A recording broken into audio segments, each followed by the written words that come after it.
हर हर महादेव। भक्तों, आज मैं आपको लेकर आई हूँ ओमकारेश्वर ज्योतिर्लिंग, पृथ्वी का एकमात्र ज्योतिर्लिंग जहाँ हर रात सोने के लिए आते हैं महादेव। क्या सच में हर रात पार्वती संग महादेव यहाँ चौपड़ खेलने आते हैं? भक्तों, मध्य प्रदेश के खंडवा जिले में ओम के आकार के बने द्वीप पर स्थित ओमकारेश्वर मंदिर का क्या धार्मिक महत्व है? शिवरात्रि पर यहाँ पूजा करने पर क्या फल मिलता है? यहाँ पर आप किस प्रकार जा सकते हैं? कौन कौन सी यहाँ पर पूजा होती है? इस वीडियो में सभी कुछ दिखाने और बताने वाली हूँ। अपने मोबाइल फोन को टीवी के साथ जोड़ लीजिए ताकि बड़ी स्क्रीन पर आप इस वीडियो को अच्छे से देख पाएं। भक्तों, ओमकारेश्वर ज्योतिर्लिंग मध्य प्रदेश के इंदौर शहर से लगभग 78 किलोमीटर दूर नर्मदा नदी के किनारे स्थित है। यह एकमात्र मंदिर है जो नर्मदा नदी के उत्तर में स्थित है। यहाँ पर भगवान शिव नदी के दोनों तट पर स्थित हैं। महादेव को यहाँ पर ममलेश्वर और अमलेश्वर के रूप में पूजा जाता है। धार्मिक मान्यता है कि ओमकारेश्वर ज्योतिर्लिंग के आसपास कुल 68 तीर्थ स्थित हैं और यहाँ भगवान शिव 33 करोड़ देवताओं के साथ विराजमान हैं। महाशिवरात्रि के अवसर पर इस मंदिर में शिव भक्तों की भारी भीड़ दर्शन पूजन के लिए उमड़ती है। इसी को ध्यान में रखते हुए हर साल महाशिवरात्रि के अवसर पर भगवान शिव का यह ज्योतिर्लिंग 24 घंटे दर्शन के लिए खुला रहता है। ओमकारेश्वर मंदिर के बारे में माना जाता है, यहाँ पर दर्शन एवं पूजन करने पर व्यक्ति के सारे पाप दूर हो जाते हैं। बोलो हर हर महादेव। भक्तों, उज्जैन स्थित महाकालेश्वर ज्योतिर्लिंग की भस्म आरती की तरह ओमकारेश्वर मंदिर की शयन आरती विश्व प्रसिद्ध है। हालांकि ओमकारेश्वर ज्योतिर्लिंग मंदिर में भगवान शिव की सुबह, मध्य और शाम को तीनों प्रहरों की आरती होती है। मान्यता है कि रात्रि के समय भगवान शिव यहाँ प्रतिदिन सोने के लिए आते हैं। मान्यता यह भी है कि इस मंदिर में महादेव माता पार्वती के साथ चौसर खेलते हैं। यही कारण है कि रात्रि के समय यहाँ पर चौपड़ बिछाई जाती है और आश्चर्यजनक तरीके से जिस मंदिर के भीतर रात के समय परिंदा भी पर नहीं मार पाता, उसमें सुबह चौसर और उसके पासे कुछ इस तरह बिखरे मिलते हैं जैसे रात्रि के समय उसे किसी ने खेला हो। हर हर महादेव। भक्तों, महादेव के इस चमत्कारी और रहस्यमयी ज्योतिर्लिंग को लेकर यह भी मानना है कि इस पावन तीर्थ पर जल चढ़ाए बगैर व्यक्ति की सारी तीर्थ यात्राएं अधूरी मानी जाती हैं। ओमकारेश्वर ज्योतिर्लिंग से जुड़ी एक कथा आती है जिसके अनुसार राजा मंधाता ने एक बार भगवान शिव की कठिन तपस्या की। प्रसन्न होकर भगवान महादेव ने उन्हें दर्शन दिए और 2 वर मांगने को कहा। राजा मंधाता ने पहले वर में उन्हें इसी स्थान पर विराजमान होने को कहा और उसके बाद कहा कि आपके नाम के साथ मेरा नाम भी जुड़ जाए।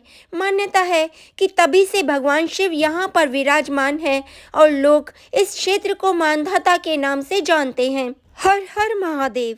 भक्तों, मंदिर के अंदर का सार अविश्वसनीय है। भक्तों, आपकी जानकारी के लिए बता दूं कि उज्जैन के महाकाल मंदिर से ओमकारेश्वर के लिए चार्टर्ड बस सेवा शुरू हुई है। श्रद्धालु ओमकारेश्वर के दर्शन कर उसी दिन रात तक उज्जैन वापस आ सकेंगे और सुबह होने वाली भस्म आरती में शामिल हो सकेंगे। इसके लिए श्रद्धालुओं को श्री ओमकारेश्वर के लिए 248 रुपये का किराया देना होगा। इससे श्रद्धालुओं का काफी समय और पैसा बचेगा। यह बस मंदिर के पास सुबह 7:30 बजे और 9 बजे मिलेगी। श्रद्धालु ऑनलाइन टिकट भी बुक कर सकते हैं। अगर आप उज्जैन में हैं और श्री महाकालेश्वर ज्योतिर्लिंग के दर्शन करने के बाद सीधे ओमकारेश्वर पहुंचना चाहते हैं तो उज्जैन के बस अड्डे से भी बसों की अच्छी सुविधा है।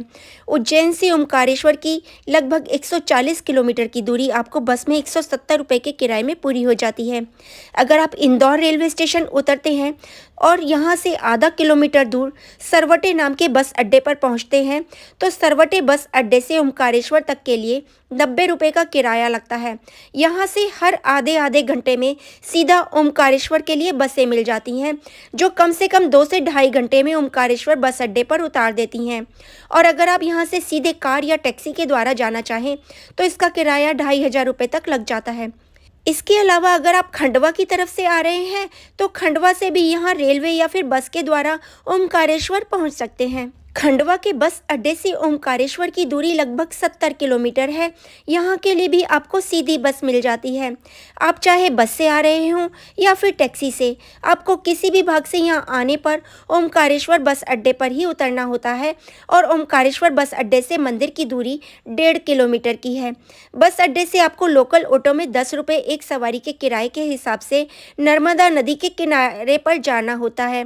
अगर आपको रात को यहाँ पर ठहरना है तो यहाँ पर बहुत बड़ा शहर नहीं है, आलीशान होटल नहीं है, लेकिन तीर्थयात्रियों के लिए उनके बजट के अनुसार बहुत सारे छोटे छोटे धर्मशालाएं और होटल बने हुए हैं जहाँ आप ठहर सकते हैं।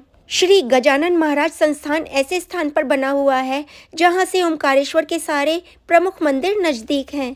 इस भक्त निवास में नॉन एसी कमरे का किराया 400 रुपये और एसी कमरे का किराया 950 रुपये है। इसके अलावा भक्त निवास की कैंटीन में 35 रुपये में एकदम शुद्ध और बहुत स्वादिष्ट भोजन की थाली मिल जाती है। चाय, कॉफ़ी और बच्चों का दूध भी मिल जाता है। अगर आपका बजट ज़्यादा है तो मध्य प्रदेश राज्य के टूरिज़्म की ओर से बने हुए नर्मदा रिजॉर्ट में ठहर सकते हैं। नर्मदा रिजॉर्ट में ठहरने के लिए आपको एसी कमरे का किराया 3,500 रुपये देना होगा और नॉन एसी कमरे का किराया 1,500 रुपये। अगर आप डॉर्मेट्री में रहते हैं तो 700 रुपये देने होंगे। ओमकारेश्वर मंदिर आने के बाद पहले आप नर्मदा नदी में स्नान कीजिए, उसके बाद ही दर्शन कीजिए। ओमकारेश्वर आप साल के किसी भी समय आ सकते हैं। पूरे साल मौसम बहुत अच्छा रहता है, लेकिन मानसून में यहाँ की धरती हरियाली की चुनरी ओढ़कर और भी खूबसूरत हो जाती है।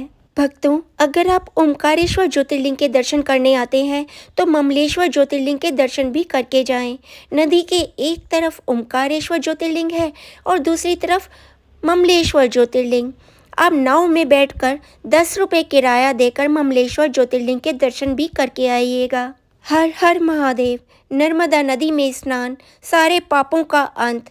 ओमकारेश्वर और ममलेश्वर ज्योतिर्लिंग में पूजा अर्चना, साधना और क्या चाहिए। आप चाहें तो एक ही दिन में महाकालेश्वर, ओमकारेश्वर और ममलेश्वर के दर्शन करके आ सकते हैं। हर हर महादेव। भक्तों, 12 ज्योतिर्लिंगों की यात्रा पर निकली हूँ और आपको सब कुछ दिखाने और बताने की कोशिश जारी है। मेरी एक भी वीडियो मिस ना हो, इसलिए चैनल को तुरंत सब्सक्राइब करें ताकि आने वाली वीडियो की नोटिफिकेशंस आपको समय पर मिलते रहें। हर हर महादेव।